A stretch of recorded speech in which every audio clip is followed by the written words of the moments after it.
जय श्री कृष्ण। राधे राधे। श्रीमद् भगवद गीता अथ प्रथम अध्याय। धृतराष्ट्र बोले, हे संजय, धर्मभूमि कुरुक्षेत्र में एकत्रित युद्ध की इच्छा वाले मेरे और पांडु के पुत्रों ने क्या किया? संजय बोले, उस समय राजा दुर्योधन ने व्यूह रचना युक्त पांडवों की सेना को देखकर और द्रोणाचार्य के पास जाकर यह वचन कहा, हे आचार्य, आपके बुद्धिमान शिष्य द्रुपद पुत्र धृष्टद्युम्न द्वारा व्यूहाकार खड़ी की हुई पांडु पुत्रों की इस बड़ी भारी सेना को देखिए। इस सेना में बड़े बड़े धनुष्य वाले तथा युद्ध में भीम और अर्जुन के समान शूरवीर सात्यकी और विराट तथा महारथी राजा द्रुपद, धृष्टकेतु और चेकितान तथा बलवान काशीराज पुरोजित, कुंती भोज और मनुष्यों में श्रेष्ठ शैब्य पराक्रमी युद्धामन्यु तथा बलवान उत्तमोजा सुभद्रा पुत्र अभिमन्यु एवं द्रौपदी के पांचों पुत्र, ये सभी महारथी है। हे ब्राह्मण श्रेष्ठ, अपने पक्ष में भी जो प्रधान है उनको आप समझ लीजिए। आपकी जानकारी के लिए मेरी सेना के जो सेनापति है उनको बतलाता हूँ। आप द्रोणाचार्य और पितामह भीष्म तथा कर्ण और संग्राम विजयी कृपाचार्य तथा वैसे ही अश्वत्थामा, विकर्ण और सोमदत्ता पुत्र भूरिश्रवा और भी मेरे लिए जीवन की आशा त्याग देने वाले बहुत से शूरवीर अनेक प्रकार के शस्त्रों से सुसज्जित और सब के सब युद्ध में चतुर है। भीष्म पितामह द्वारा रक्षित हमारी वह सेना सब प्रकार से अजय है और भीम द्वारा रक्षित इन लोगों की यह सेना जीतने में सुगम है। इसीलिए सब मोर्चों पर अपनी अपनी जगह स्थित रहते हुए आप लोग सभी निसंदेह भीष्म पितामह की सब ओर से रक्षा करें। कौरवों में वृद्ध बड़े प्रतापी पितामह भीष्म ने उस दुर्योधन के हृदय में हर्ष उत्पन्न करते हुए उच्च स्वर से सिंह की दहाड़ के समान गरज कर शंख बजाया।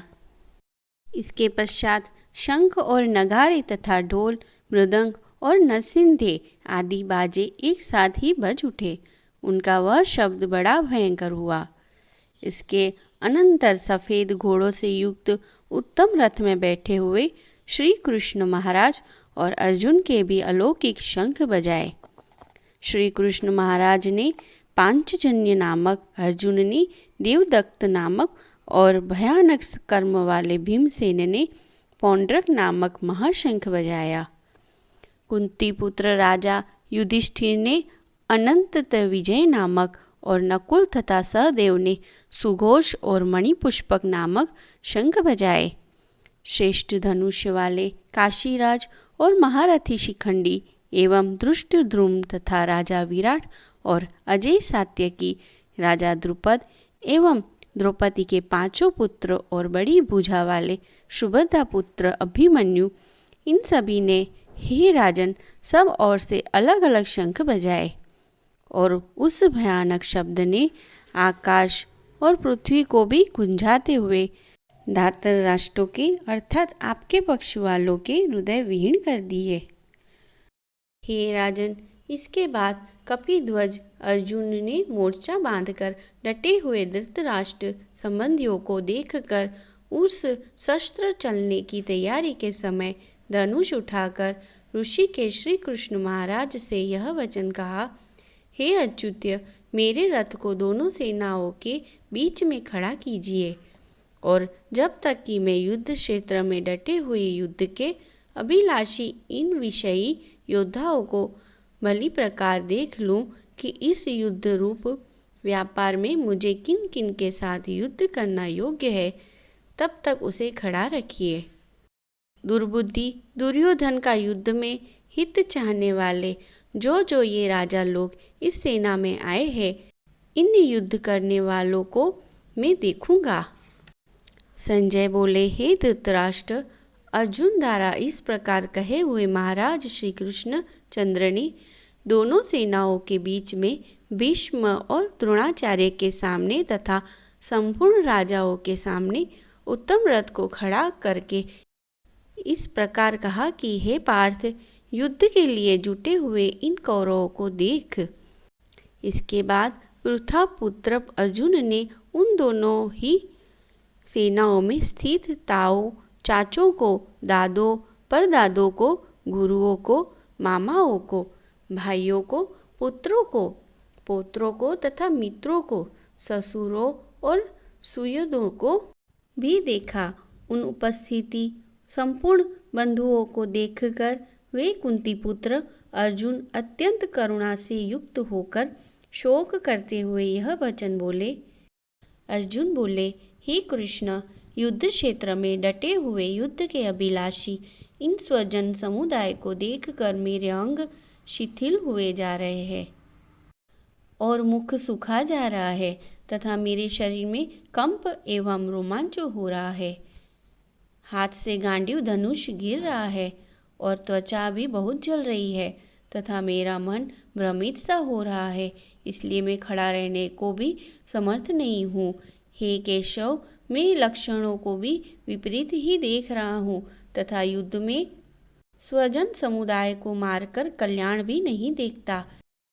हे कृष्ण, मैं न तो विजय चाहता हूँ और न राज्य तथा सुखों को ही। हे गोविंद, हमें ऐसे राज्य से क्या प्रयोजन है अथवा ऐसे भोगों से और जीवन से भी क्या लाभ है। हमें जिनके लिए राज्य भोग और सुखादि अभीष्ट है, वे ही ये सब धन और जीवन की आशाओं को त्याग कर युद्ध में खड़े हैं। गुरुजन, ताऊ, चाचे, लड़के और उसी प्रकार दादे, मामे, ससुर, पौत्र, साले तथा और भी संबंधी लोग हैं। हे मधुसूदन, मुझे मारने पर भी अथवा तीनों लोगों के राज्य के लिए भी मैं इन सबको मारना नहीं चाहता। फिर पृथ्वी के लिए तो कहना ही क्या है। हे जनार्दन, धृतराष्ट्र के पुत्रों को मारकर हमें क्या प्रसन्नता होगी। इन आतताइयों को मारकर तो हमें पाप ही लगेगा।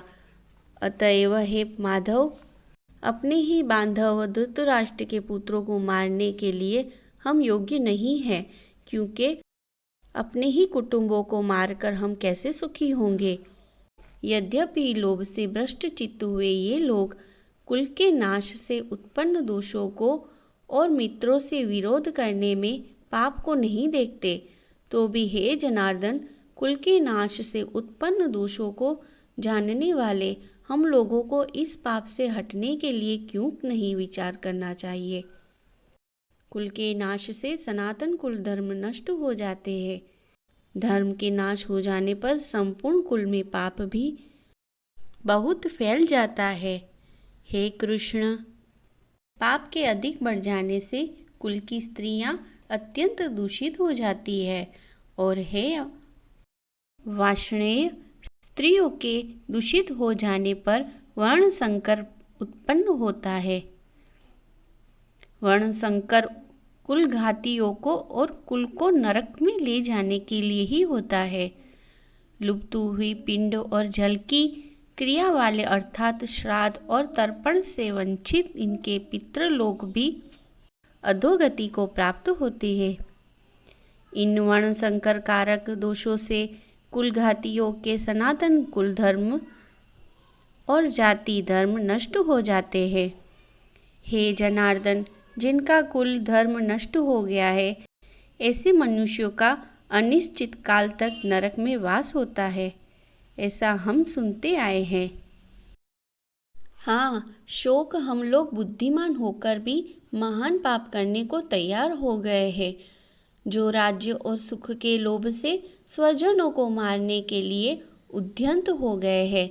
यदि मुझ शस्त्र रहित एवं सामना न करने वालों को शस्त्र हाथ में लिए हुए धृतराष्ट्र के पुत्र रण में मार डाले तो वह मारना भी मेरे लिए अधिक कल्याणकारक होगा। संजय बोले, रणभूमि में शोक से उद्विग्न मन वाले अर्जुन इस प्रकार कहकर बाण सहित धनुष को त्याग कर रथ के पिछले भाग में बैठ गए। ओम तत्सदिति श्रीमद्भगवद्गीतासु उपनिषदुसु ब्रह्म विद्यां योगशास्त्रे श्रीकृष्णार्जुन संवादे अर्जुन विषाद योगो नाम प्रथमोऽध्यायः। जय श्री कृष्ण। राधे राधे। आपको यह अध्याय सुनने में आनंद आया हो तो प्लीज़ यह वीडियो को लाइक कर दीजिएगा और चैनल पे नए हो तो सब्सक्राइब कर दीजिएगा। धन्यवाद।